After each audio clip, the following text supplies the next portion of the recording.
जय अहिल्या, जय मल्हार सर्व ताई दादांना.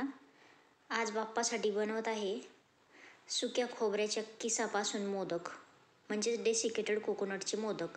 त्यासाठी साहित्य: 1 वाटी डेसिकेटेड कोकोनट, 3 चमचे मिल्क पावडर, 3 चमचे पिठी साखर किंवा जाड साखर, चवीनुसार वेलची पूड आणि ड्रायफ्रूटचा चुरा, बारीक कट केलेले ड्रायफ्रूट.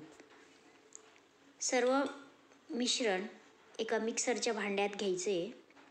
खरं तर बाप्पा आता 2च दिवसांनी जाणार आहेत, पण त्यांच्यासाठी रोज काहीतरी नवीन नवीन करण्याचा प्रयत्न करते. आता हे सर्व मिश्रण मिक्सरला फिरून घेतले. चांगलं असं बारीक दळून घ्यायचे, एक जीव होईल असं. नंतर एका भांड्यात काढून घ्यायचे. एका भांड्यात काढल्यानंतर त्यामध्ये आपल्या नॉर्मल टेम्परेचरचं दूध घ्यायचे आणि ते थोडं थोडं दूध घालून त्या सर्व मिश्रणाचा एक जीव गोळा बनवायचा आहे. दूध अगदी थोडं थोडं घालायचं आहे, एकदम भसकन दूध ओतू नका. सुरुवातीला आपण अंदाज घेऊनच सगळ्या गोष्टी करायच्या असतात.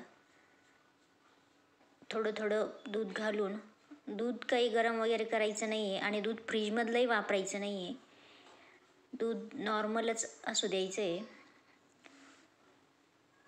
चांगलं मिक्स केल्यानंतर त्याचा मऊ असा गोळा तयार होतो. गोळा चांगला एकजीव झाला आहे की मग तुम्हाला हवे असल्यास कलरचे करण्यासाठी त्याचे 2 भाग करून घ्यायचे. मी एका ह्याच्यात कलर करणार आहे मिक्स. खाण्याचा कलर आहे माझ्याकडे.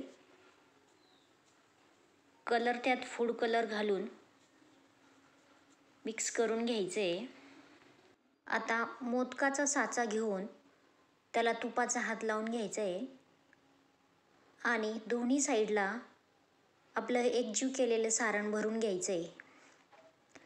तुम्हाला हवं असल्यास मध्ये आपण कट केलेले ड्रायफ्रूट्स घाला किंवा तसेही मोदक बनवले तरी चालतील, पण ड्रायफ्रूट घातलेले आणखी छान लागतात.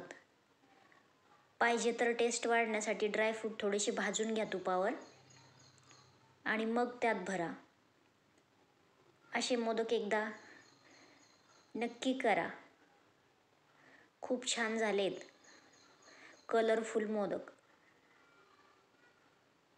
कसे दिसत आहेत बघा. मिश्रण चांगलं एकजीव झाल्यामुळं मस्त मोदक बनत आहेत.